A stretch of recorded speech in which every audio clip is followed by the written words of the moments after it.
So hi folks, Alex Forrest vlogging to you on a beautiful Sunday morning in Warsaw, Poland.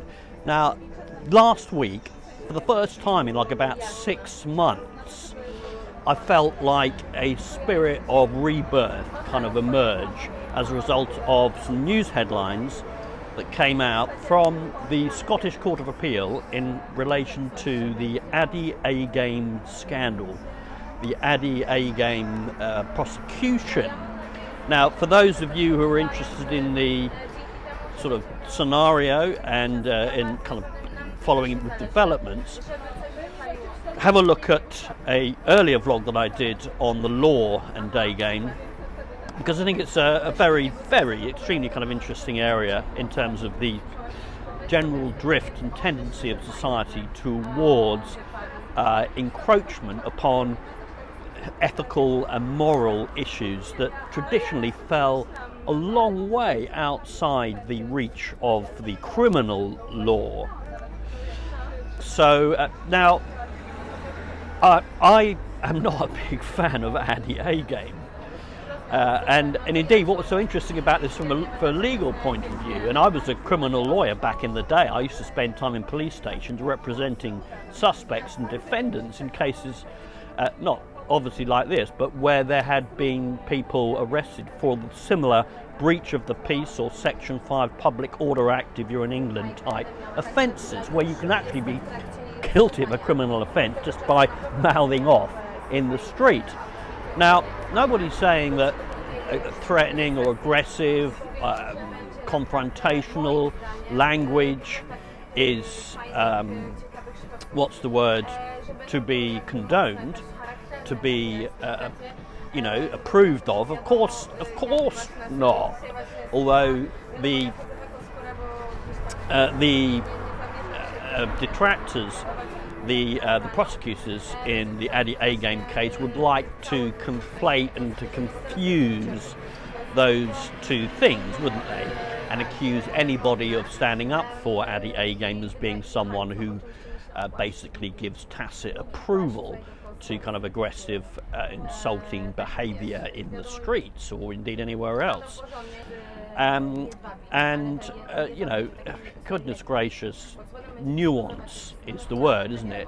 We've just got to be really careful and really intelligent before we just produce kind of a blanket response, a knee-jerk reaction to human conduct, human behaviour that we disapprove of. I mean, it's a terrible road to go down, isn't it?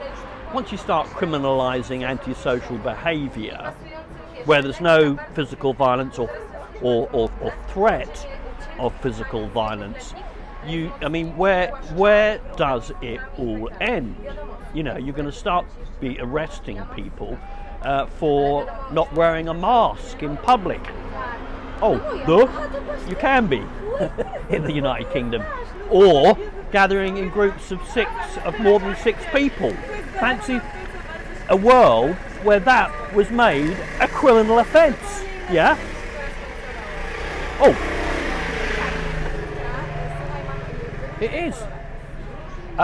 So fancy, if you're an Australian, being made a criminal offence not to leave your own front door after a particular time of night, 8 p.m. at night, let's say. Let's say you live in Melbourne, to take a random example. Yeah? So, you mean to say it's currently illegal to leave your front door after 8 p.m. in Melbourne, Australia? The Australians, these rugged, suave, ex-criminal colonialists who've got all sorts of hidden reserves of constitution and resolve, and are thick-skinned as an alligator, and yet the John Waynes of the Southern Hemisphere, oh my word, what is going on? These big butch country dudes are walking around with nappies on their faces and afraid to open their doors after 8 p.m. at night. So you see how the last 6 months, the contradictions of being allowed to gather in groups of God knows how many thousands, provided you're flying a flag for the Black Lives Matter movement. I haven't formed a view about the Black Lives Matter movement. I don't really have one. You know, I can see that historically there's a certain group of people who've been hard done by. I get it.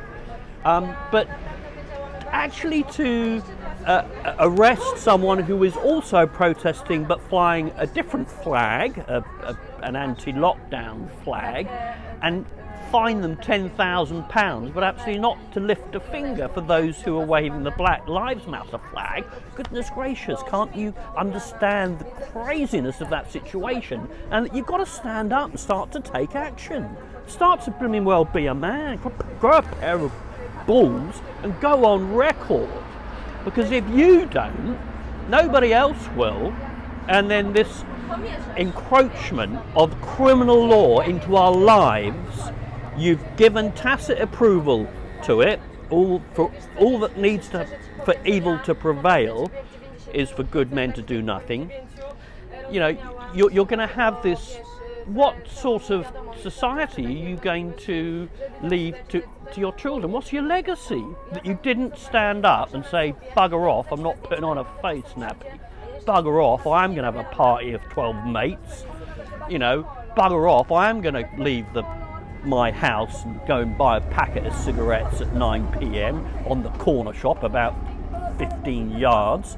You know, if you don't do this, guys, and you of all people, guys who are watching this channel, guys who do cut the mustard and do take action and do have courage and show courage, and absolutely, if you're a daytime approach guy, if you like going up to girls in the daytime, quite frankly, nothing to do with whether or not the rights and wrongs of it, if you aren't out there pushing the boundaries and getting out of your comfort zone, if you're an Australian leaving your house after 8 p.m, ripping off your face nappy while you're riding the tube at the London Underground, yeah, and having a party, as big as possible, quite frankly, in London somewhere, or Bolton, or wherever it is, then you are a wuss, and actually, yes, you are. Come on, own your wussiness. It's fine to acknowledge you are a wuss, because in acknowledging it, you've then got the opportunity of stepping up and developing and growing, and, you know, getting a bit of mustard into your life. Well, I didn't mean to go on for that long. This was meant to be a short introduction into the issue of awkward dates. But at the heart of it, all the good daytime approach, the good day gamers that I personally know on these issues, particularly the mask issue, they are kicking against the pricks. They are defying nonsense law, and this is why the Addy, to come back to the Addy A-game issue, this is why the Addy A-game issue is so interesting and so important, because as a lawyer I am incredibly inspired to know that Lord Turnbull and his 2 Court of Appeal judges in Scotland have quashed Addy A-game's conviction. Nothing to do with his rather seedy videos, which bizarrely, for me, is more ethically reprehensible than uninvited approaches to girls in the street. They've quashed the convictions for the breach of the peace Section 5 type offences, in which you are accused of aggressive behaviour likely to cause someone fear of harm, and likely to cause bystanders fear of alarm or distress. They've quashed that, and what he said in his judgment is he cannot see that it's a criminal offence to approach someone and for that approach to be unwelcome or uninvited. Yeah. He also goes on, all 3 Court of Appeal judges reached the same conclusion. This wasn't a majority. Also went on to criticise the sheriff for the conduct of the trial itself, and you know, you had a few choice words to say about how this proceedings had been conducted. It was a bit of a kangaroo type court with some quite aggressive behaviour by the sheriff. So you shouldn't worry if you see an attractive girl during the daytime. Be intelligent about it, be sensitive about it. If she doesn't want to talk to you, then, you know, absolutely fine. Tell her she looks fantastic and have a good day, but don't be not approaching attractive girls if you feel it there and you just want to say hello. Okay, so awkward dates. Now, look, a lot of guys sort of look at. I noticed that some of the most interesting videos don't get the most hits because the guys see the tagline and they think, oh, it's not an interesting topic. Well, actually, this is a really interesting topic, and I'm going to come on to explain why during the latter part of the vlog when I deal with the psychological side of this, because this is quite an interesting. I will go on to give you some hints and tips on how to deal with truly awkward dates shortly. But as I say, I will go on to deal with the kind of the psychology behind it too, because there's a lot to be learned. And you know what? There's much more to be learned from the problem areas that you're experiencing in women in dating than there are in the successes. Okay, so in the last vlog I talked about observation, which is one way to break the ice and get a conversation flowing on a date. But you know, as often as not, you might be faced with a girl where just even that doesn't work. Even the usual sort of playing with observation and assumptions doesn't work. She really has clammed up.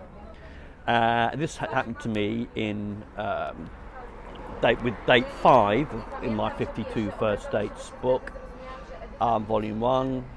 Buy my books, you bastards. And it was kind of a very interesting dating sequence. And I'll tell you what the ultimate conclusion of it was at the end of the vlog. Because I met at a weird hour. She could only meet at 11:30 on a Sunday morning.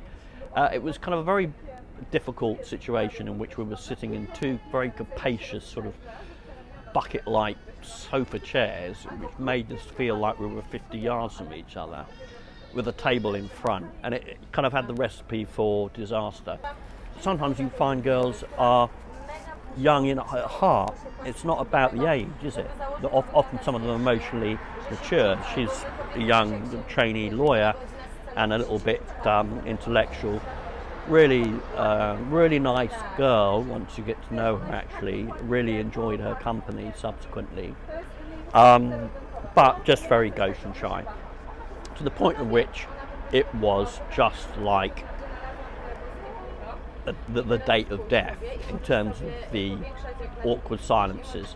And of course, I made the mistake back in the day of trying to do too much and trying to talk my way through the situation. But I did also have the presence of mind to do a couple of things which I'm now going to list in terms of kind of 5 tips on how to deal with awkward dates. The first thing is, change it up. If you, 40 minutes into a date, if it's looking like heavy weather, change it up. You've got to do something different. Okay. Now, one very good way is to go for a walk. That's what I did with this girl. It was a beautiful Sunday. We'd finished our coffees. Do you want to go for a walk? And we went for a walk around the park. She was very insecure about her level of English, it transpired during the course of the walk, and that's why it's been such a difficult date. Other ways of changing it up are as if you're in a shopping centre. We were in a shopping centre, just throw in there, look, I need to get an alarm clock, but my Polish isn't great. Could you just come and give me a help and pick out a nice one? Or whatever it might be, a t-shirt, yeah? And you could go on a little adventure, and then that takes the pressure off the fact that you're not having a conversation, because you don't need to have much of a conversation as you're talking, looking for things, and it gives a fresh focus to take your mind off of the worry of not having anything to say. And that kind of joint enterprise is really quite cool when you're dating girls. I wouldn't recommend it for most first dates, but if you find yourself 11:30 having your coffee with a very gauche girl, you've got to think outside the box and try these sorts of things. I mean, you see this could also happen if you're on a date. That little trick where you can look at couples in the bar and you can create stories about whether they're together or not. You then create this feeling of a kind of a shared enterprise. You're buddies. You are Bonnie and Clyde in a little crazy adventure together, looking teen date looking out at the world. Yeah, so it's a similar thing, creating a little bit of a mini enterprise, or it can, as I say, it can be a walk. Now, the other thing that you can do is tell stories. I am going to come on to do a vlog on storytelling, because what you can find, I mean, particularly with a girl, say, doesn't speak very good English, she needs to really relax. Now, the problem with conversation is it requires her involvement, doesn't it? Her participation, particularly if you're asking her questions. So if you can really up your game in terms of public speaking and learn how to tell stories and enjoy telling stories and amusing yourself as you're telling stories, that can be magic. I mean, you could probably get through a whole day, put her completely at ease by simply telling a story. Not saying a fictional story, but, you know, just for example, like you might have asked her, look, so when was your first kiss, or have you ever kissed a girl, or what's your craziest dating experience? And she says, oh, when I was 13 with the neighbour's son. And then she clams up. Then you go, oh yeah, interesting, that one. I had a kind of a similar experience too. When I was 21, I was at music school at the time, and I met this blonde girl, and this was actually kind of my first, my sexual awakening, spice it up. And my parents kind of disapproved of this girl, slightly fictionalized the story. They didn't, but the core of the story is true, and we did actually not sleep under my parents' roof. And so I drove out in my car. I had an old XR3i. I was a bit of a sporty Essex boy, and we went out to the country, and we found a lake and a field, farmer's field, and a little lay-by. It was about 2 o'clock in the morning. Now, do you see how you kind of seeded this idea of your first wild clandestine experience away from the gaze of your disapproving parents, and you're on this little adventure out into the country? And how she, particularly if you notice, you're looking away from her and you're just sort of reflecting on the story, you're taking the pressure off of her, then she'll be interested. And before you know it, she'll ask you a question. And that, before you know it, she may well want to tell a story of her own. So storytelling can be extremely powerful to help with a truly awkward date. The next thing is have a bunch of photographs on your phone. Have them ready to hand, rather so you don't spend half an hour scrolling through them. Your best hits, yeah? Put it next to your folder with pings to girls. And, you know, this happened with this girl. Discovered eventually that she liked skiing, which I also like. So I was able to bring out my phone, and this was very helpful because it dealt with the problem of these ridiculous velvety plush sofa chairs. I had to come round to her and sit next to her, and that allowed us to get a little bit more kind of physical and intimate and touchy and tactile, and hands, as we looked at the phones and we scrolled through, and she said, oh no, can we go, you know, she touched my hand. So that was very good. I basically showed her a few photographs of a skiing holiday or two. Okay, now the other thing is, tip number 4 is Google Translate.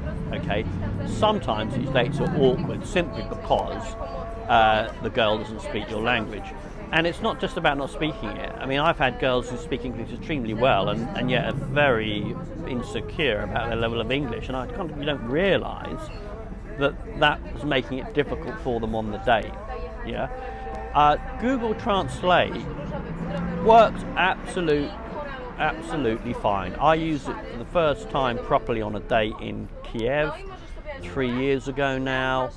I was like, oh, what are we going to talk about? Because this girl really didn't speak any English, and we just did it all on Google Translate. What the good thing was that it slowed the date down. And that is a very important quality, to be able to take your foot off the conversational pedal, you know, and drift leisurely, shooting the breeze onto the slow lane in your Cadillac, in your shades, and start to kind of like, yeah, roll off and enjoy the gaps in between the conversation as much as the conversation itself, because that's where the real connection happens. That's where the eye contact happens. That's where the touching can happen. So a lot of guys think Google Translate is, oh, do I use it? It's really hard work with girls who don't speak my language. Well, actually, you can spin it around and make it a real prop. And as I say, it's very good with awkward dates.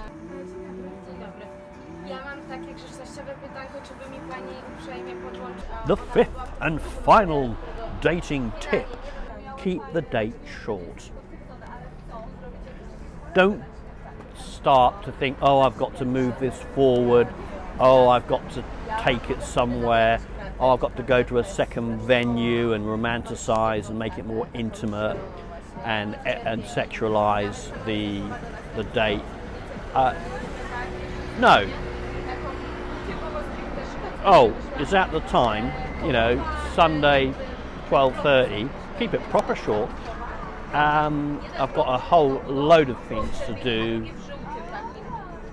Your telegraphing value, high value guy is always going to have a busy Sunday afternoon, and you keep it short. And you know, this is just, it's funny, isn't it? What all levels of the dating journey, basically the same principles are applied. Like on the street, a very good technique is to put in a time constraint. If you're in a bar and you see a couple of girls, you come over and you say, sorry, can I interrupt you for a minute? I'm just with my buddy, but I had to come over and just say hello. And if you put in that kind of time constraint, it then takes the pressure off. Likewise, on the date, you could put in the time constraint at the beginning of the date, but perhaps you didn't know it was going to be awkward. So you just, towards the end of the date, change the topic and talk about the bunch of things that you've got to do that afternoon. You see, if you've ever read The Mystery Method, a book which is very good on this, he talks about the importance of comfort for girls, and that if you do want to take it into the bedroom, then you do really, a girl really does need to spend a fair amount of time with you, you know, generally speaking. And by having a short date and then another date, you are, in her mind, making her feel as if she's got to know you a lot better and that you're not a complete stranger. So I think that's the final thing in an awkward date situation. Just simply keep it short. Okay, so in terms of the underlying psychology here, speaking from my experience back then, I don't have this problem any longer, although occasionally the past does come back to haunt you if you're not awake.